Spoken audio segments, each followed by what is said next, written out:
Hey guys, so I'm super excited to share with you my famous salmon cake recipe. Is going to be bomb, okay? All the ingredients are in the description box below.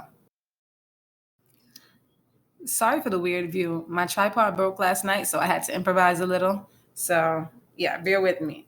All right, y'all know how I like to do. Let's just jump straight into the video. So I have my canned salmon. Normally when I do this recipe, I like to use fresh salmon, but I'm making this recipe for beginners. So it's much easier to make salmon cakes using the canned salmon as opposed to fresh salmon. After opening up your can of salmon, you just want to make sure that you drain all the liquid out. Once all your liquid is drained, you can put your salmon right inside your bowl. Now here, we're going to fish out for the bones of the salmon. Now, sometimes the bones can be hard to find because they are really small, but no worries. It's never that many bones inside of a can of salmon, but you might find a few. They look like this. So you just want to make sure that you just get all the bones out. Well, let me not say all. I'll say as much as you can, because if you don't get all the bones out, it's totally fine. These bones are actually edible and they're a great source of protein. So if you want to leave them in, leave them in. I like to pick mine out, but if I don't get it all out, I don't go crazy. By the time you fry them up, you won't even taste it. Now I'm just using my fingers to break up the salmon. For this stage, you might want to use a gloved hand as opposed to your regular fingers. I mean, who am I kidding? When I'm cooking in the house for myself, sometimes I do it with my regular fingers, but it's more easier. Well, let me say it's less messy when you do it with gloves.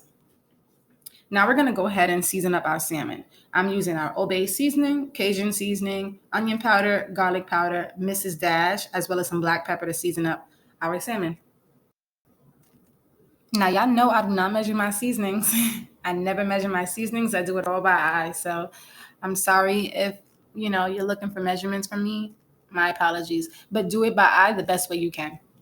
Using your hand, you want to give your salmon a good mix. Now we're going to add in our onions and bell peppers. Now I had all color bell peppers in the fridge, which is why I added it into my salmon. But guys, use what you have. If you only have onions and green peppers, use only onions and green peppers. If you have only onions, use only onions.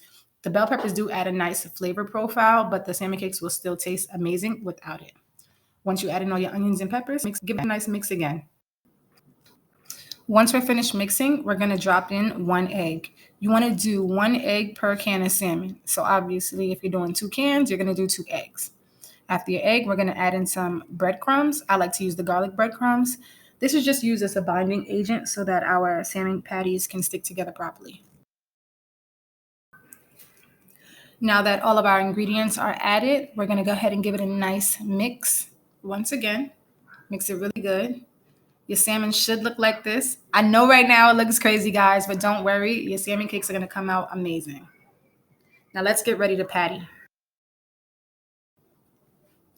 Pattying salmon cakes is very similar to making hamburger patties. So you just want to make sure that you grab less than a handful and just go ahead and patty it as if you're making a hamburger. Just like that. Now, if you notice, my hands are cupped. They're not flat. They're cupped because you want to make round patties. You want nice, big, juicy, round patties. You don't want flatty patties, okay, guys? Let's go ahead and do another one. Again, you want to just make it round, cup your hand so this way they can be nice and thick and not flat, and boom. Repeat these steps for all the rest of your salmon.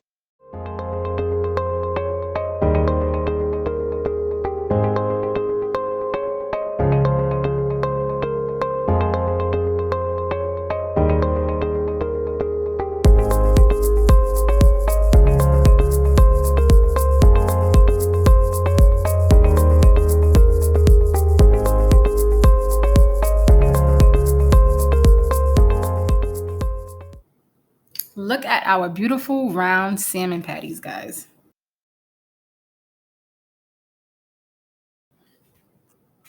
Now that our salmon is all pattied out, it is time to coat them.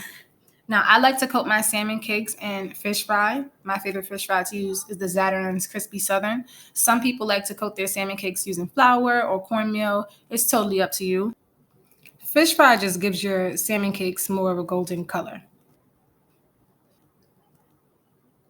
All right, now you can drop your patties inside your fish fry batter. Sometimes when trying to coat your patties, they can fall apart. Do not panic. All you have to do is just shape them As you're coating it with the fish fry, just shape it like you see me doing here.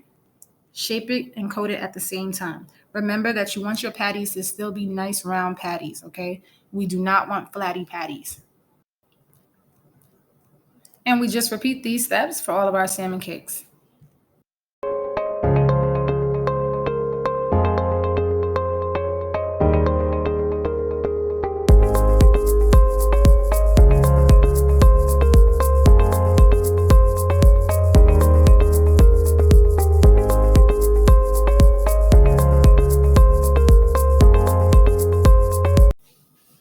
Now our salmon cakes are ready to fry. I'm cooking mine inside canola oil. Sometimes when the salmon cakes are frying, they can begin to crack. That's totally fine. You still want to cook it for about 3 minutes on each side or until golden brown.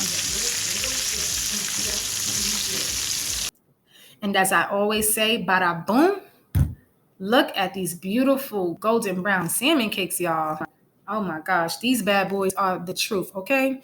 The ingredients are fairly cheap and they're also good for any time of the day. You know, sometimes I might make them as hors d'oeuvres when I'm having guests over. Other times I might pair it with some pasta and make it for dinner. Shoot, I might even pair it with some grits and make it for breakfast. It does not matter. These salmon cakes are great for all times.